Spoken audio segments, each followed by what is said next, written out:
দর্শক বন্ধুরা, এই মুহূর্তে আমি আছি ঢাকা শ্যামবাজার মেসাস আলী ট্রেডার্সে। তো বন্ধুরা, যে যেখান থেকে আজকে আমাদের ভিডিওটি এই মুহূর্তে দেখতেছেন, সকলে ভিডিওটি না টেনে পুরোপুরি বন্ধুরা দেখতে থাকুন। আজকে শুক্রবার 13ই ডিসেম্বর। আজকের বাজারে কেমন চলতেছে দেশি পেঁয়াজ, এলসি পেঁয়াজ এবং মুড়ি কাটা পেঁয়াজের দাম, এগুলো আজকে আমরা বন্ধুরা পুরো ভিডিওতে জানবো। তো যে যেখান থেকে আজকে আমাদের ভিডিওটি এই মুহূর্তে দেখতেছেন, সকলে ভিডিওটি না টেনে পুরোপুরি দেখতে থাকুন। আসসালামু আলাইকুম আঙ্কেল। ওয়ালাইকুম সালাম। কেমন আছেন আঙ্কেল? আলহামদুলিল্লাহ, ভালো আছি বাবা। ভালো আছেন? আছি ভালো। আজকে তো শুক্রবার 13ই ডিসেম্বর। আজকের বাজারে কি অবস্থা পেঁয়াজের? পেঁয়াজের বাজার নিম্নগামী। তো নিম্নগামী হবার কারণে এই মুড়ি কাটা পেঁয়াজ কৃষক উঠাচ্ছে কম। আর ইন্ডিয়ান পেঁয়াজের বাজারও কম। ইন্ডিয়ান পেঁয়াজ সারা মার্কেট ভরা। মানে ইন্ডিয়ান পেঁয়াজের সাইজটা ছোট হবার কারণে চাহিদাটা কম, বড় মাল নাই।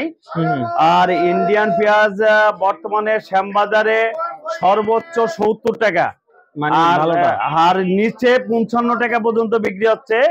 ম্যাক্সিমাম পেঁয়াজ 60-62 টাকা বিক্রি হচ্ছে। 60-62 টাকা বিক্রি হচ্ছে। কৃষকের যে মুড়ি কাটা পেঁয়াজ, এই পেঁয়াজ গুলা বিক্রি হচ্ছে তোমার ঈশ্বরদীর পেঁয়াজ সর্বোচ্চ 65 টাকা।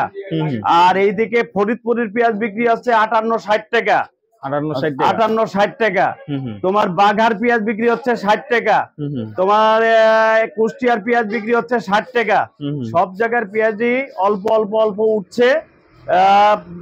সামনে যদি ব্যাপক হারে পেঁয়াজ ওঠে তো কৃষকরা দুশ্চিন্তায় আছে যে বাজার আরো কমার সম্ভাবনা আছে, আরো কমে যাবার মানে একটা চিন্তা ভাবনা করতেছে যে যদি আরো কমে যায় তাহলে কৃষক একেবারে ক্ষতিগ্রস্ত হয়ে যাবে।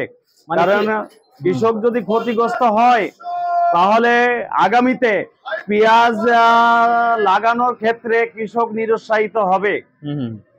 তবে দাম মোটামুটি ভাবে যা আছে তো কৃষকের লস হয় আঙ্কেল, যেটা মনে হয়। এখন বর্তমানে যে পেঁয়াজ বিক্রি হচ্ছে তাতে কৃষকের লস হচ্ছে। লস যাবার পিছনেও কারণ আছে। পেঁয়াজের ফলন হয় নাই। ফলন না হবার কারণে কৃষক আরো বেশি লস খাচ্ছে। আর এই বছরে কৃষক পেঁয়াজ 10,000, 11,000, 12,000 টাকা মন বেতন কিনে লাগিয়েছে। এবং সার, বিষ, লেবার, জমি অনেক খরচ বেশি। 1,30,000 টাকা বিঘা প্রতি, 33% বিঘার 1 বিঘাতে 1,30,000 টাকা খরচ গেছে। তো যা হিসাব করে আমরা দেখছি যে 30-40 মন হারে পেঁয়াজ হচ্ছে, সর্বোচ্চ 30-40 মন হারে পেঁয়াজ হচ্ছে। এই দামে বিক্রি করলে কৃষকের ব্যাপক লস। যেহেতু কৃষকের লস, সেহেতু সরকারকে এইদিকে চিন্তা ভাবনা করতে হবে যে কৃষক যেন না মরে যায়, কৃষক যেন লস না খায়। তাহলে কি করতে হবে? তাহলে আমাদের যে আগামী 2 মাস মুড়ি কাটা পেঁয়াজের সিজন, এই 2 মাস বাহির থেকে পেঁয়াজ না আনলে কৃষক বাঁচবে। আর যদি ভরপুর পেঁয়াজ থাকে তাহলে ভরপুর পেঁয়াজ থাকলে পেঁয়াজের বাজার বাড়বে না, বরং আরো কমে যাওয়ার সম্ভাবনা আছে। মুড়ি কাটা পেঁয়াজে তো ম্যাক্সিমাম এখন লসই হইতেছে আঙ্কেল। অনেক লস, অনেক লস। এখন লসের পরিমাণটাই বেশি হইতেছে, অনেক লস হচ্ছে। তো একদিকে কিছু পেঁয়াজ নষ্ট হয়েছে কিছুদিন আগে। পেঁয়াজ কিছু নষ্ট হয়েছে, কি কিছু ওই যে জমিতেই পচন লাগছিল। পচন লাগার কারণে দেখা যাচ্ছে যে একেবারে 25% পেঁয়াজ নষ্ট হয়ে গেছে। এই দিক দিয়ে পড়তা কৃষকের আরো বেশি পড়ে গেছে। তো এই দিক করে আসলে মাঠ পর্যায়ে সরকারের কৃষি মন্ত্রণালয়ের তরফ থেকে একটা জরিপ করার দরকার যে কৃষকের কি হারে মার গেছে, কত টাকা ফলন মানে পড়তা পড়ে। এইগুলো চিন্তা ভাবনা করে দেখে তারপরে সরকারকে সিদ্ধান্ত নেওয়ার দরকার।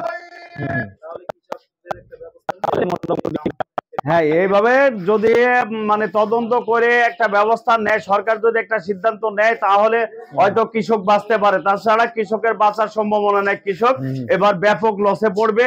মানুষের ভিতরে হতাশা কাজ করছে, কৃষক দুশ্চিন্তার মধ্যে আছে যে কয় টাকা বিক্রি হবে। এখনো তো অ্যাভেলেবল পেঁয়াজ শুরু হয় নাই। অ্যাভেলেবল পেঁয়াজ হয়তো 10-15 দিন পরে শুরু হবে। 10-15 দিন পরে যখন অ্যাভেলেবল পেঁয়াজ শুরু হবে মুড়ি কাটা, তখন কয় টাকায় পেঁয়াজ নেমে আসবে এটা আসলে আমরা আড়তদার নিজেরাও বলতে পারছি না, কৃষকও বলতে পারছে না। কারণ অ্যাভেলেবল পেঁয়াজ যখন সারা বাংলাদেশে শুরু হবে তখন ব্যাপক আকারে পেঁয়াজের বাজার নেমে যাওয়ার সম্ভাবনা আছে। তো যখন নেমে যাবে, যখন 40 টাকা 45 টাকা পেঁয়াজ আসবে, তখন কৃষকের চালান থাকবে না। চালান না থাকলে কৃষক আগামীতে পেঁয়াজ লাগাতে নিরুৎসাহিত হবে। তখন আমাদের বাংলাদেশ পেঁয়াজের ব্যাপারে একটা সংকটে পড়ার সম্ভাবনা আছে। এই জন্য আমি সরকারকে বলি, আপনারা কৃষক বাঁচান, কৃষককে বাঁচাইতে হলে আপনাদের বাইরের পেঁয়াজ আপাতত 2 মাস 2.5 মাস বন্ধ রাখতে হবে। এখন আজকে ঈশ্বরদীর মুড়ি কাটাটা কত গেছে আঙ্কেল? আজকে ঈশ্বরদীর মুড়ি কাটা 60, 62, 65 টাকা সর্বোচ্চ ভালো রেজা, 65 নিচে 60 টাকা বিক্রি করছি। ফরিদপুরে পেঁয়াজ 57, 58 টাকা 60 টাকা বিক্রি হয়েছে। কেমন কাস্টমার কেমন আসতেছে? কাস্টমার মুড়ি কাটা পেঁয়াজ থাকে না, কৃষকের পেঁয়াজ তো দাম 2 টাকা কম আর বেশি বিক্রি করে এদেরকে বিদায় করতে হয়। আচ্ছা আচ্ছা, মোটামুটি ভাবে ভালো হয়েছিল। আজকে কত বস্তা আসছিল? আজকে খুব বেশি আসি নাই, আজকে মাত্র 60-70 বস্তা পেঁয়াজ আসছে। আজকে কম আসছিল, কম আসছিল। 2 দিন আগে 400 বস্তা 400 বস্তা আসছিল। আজকে হয়তো বেশি আসতে পারে, আজকে বেশি আসার সম্ভাবনা আছে।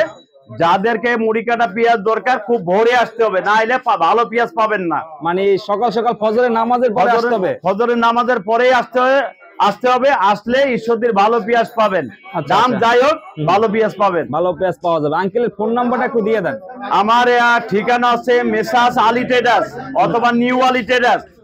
আমার মোবাইল নাম্বার হচ্ছে 01713928780। এইটা আচ্ছা। আর এখানে যা দেখতেছি আমরা সবগুলো হচ্ছে ইন্ডিয়ান পেঁয়াজ। এই যে এইটা আর 4 বস্তা মুড়ি কাটা পেঁয়াজ আছে। এইটা 4 বস্তা আছে? হ্যাঁ 4 বস্তা আছে। এটা 63 টাকা বেচছি। এটা 63 টাকা বিক্রি করছেন? হ্যাঁ 63 টাকাতে। 63 টাকা। 63 টাকাতে। প্রথম যখন নতুন আসছে ওই সময় মানে 75-80 টাকা ছিল। হ্যাঁ হ্যাঁ, কমছে, বাজার কমছে। এখন বাজার আরো কমছে। এই দামটা কমার কারণ হচ্ছে এখনো দেশি পেঁয়াজ কিছু আছে। ইন্ডিয়ান পেঁয়াজ ভরপুর আমদানি, এখনো আমদানি অনেক, প্রচুর পেঁয়াজ আমদানি ইন্ডিয়ান পেঁয়াজ। এরপরে দেশি পেঁয়াজ অনেক ঘরে আছে, অনেক ঘরে দেশি পুরান পেঁয়াজ আছে। এইগুলা 65-68 টাকা বিক্রি করছে পুরান পেঁয়াজ।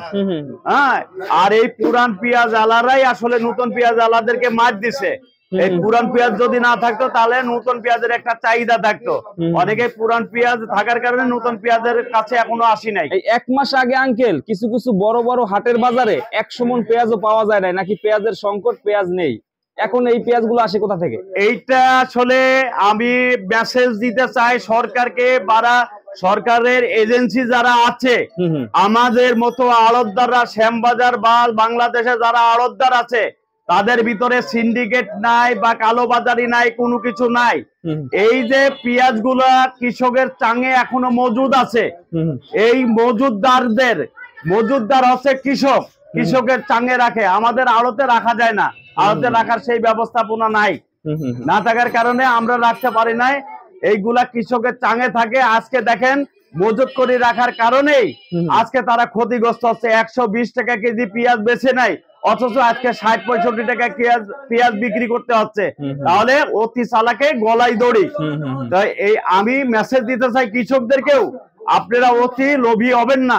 লোভী হইলে আজকে এই অবস্থা হবে আপনাদের সবারই। যারা 7000 টাকার মনের আশায় ছিল এখন 70 টাকা বিক্রি, এখন 70 না আরো কম, 60 টাকা 65 টাকাও বিক্রি হচ্ছে। আরো কম। যেখানে পাবনা পেঁয়াজ 140 টাকা 38 টাকা ছিল, 38 টাকাও বিক্রি হয়েছে। তারা বেশি নাই, এখন 70 টাকার নিচে, এখন 70 টাকার নিচে, অর্ধেক দামের নিচে একবারে। এরপরও তো অনেক পেঁয়াজের গাছ হয়ে গেছে। জি জি জি জি, এই অবস্থা। তো মোটামুটি ভাবে আশা করা যায় যে আমদানি কিছুটা ইন্ডিয়ান পেঁয়াজের কমলে মুড়ি কাটায় দাম পাবে। ইন্ডিয়ান তো আসলে কুমার লক্ষণ দেখছি না। সরকার যদি পদক্ষেপ না নেয় তাহলে ইন্ডিয়ান পেঁয়াজ কুমার কোনো সম্ভাবনা দেখছি না। হ্যাঁ, আর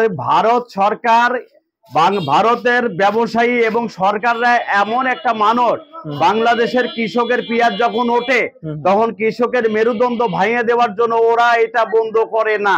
তাহলে আমাদের দেশের সরকারকে সিদ্ধান্ত নিতে হবে, পেঁয়াজ আনবো কি আনবো না, কৃষক বাঁচাবো কি বাঁচাবো না। কৃষকরে যদি বাঁচাতে চায় তাহলে অবশ্যই ইন্ডিয়ান পেঁয়াজ আনা বন্ধ করতে হবে। আমি সরকারের কাছে উদ্যত আহ্বান জানাই যে আপনারা 2 মাস ইন্ডিয়ান বা বাহিরের পেঁয়াজ বন্ধ করেন, কৃষক পয়সা পাক, কৃষক লাভবান হোক। সামনে কৃষক যেন আবার পেঁয়াজ লাগানো উদ্বুদ্ধ হয়, বেশি বেশি করে পেঁয়াজ লাগায়। ঠিক আছে, ধন্যবাদ আঙ্কেল, অনেক সুন্দর কথা বললেন আমাদের। আপনাকেও ধন্যবাদ। ঠিক আছে আঙ্কেল, ভালো থাকবেন। আসসালামু আলাইকুম। ওয়ালাইকুম আসসালাম।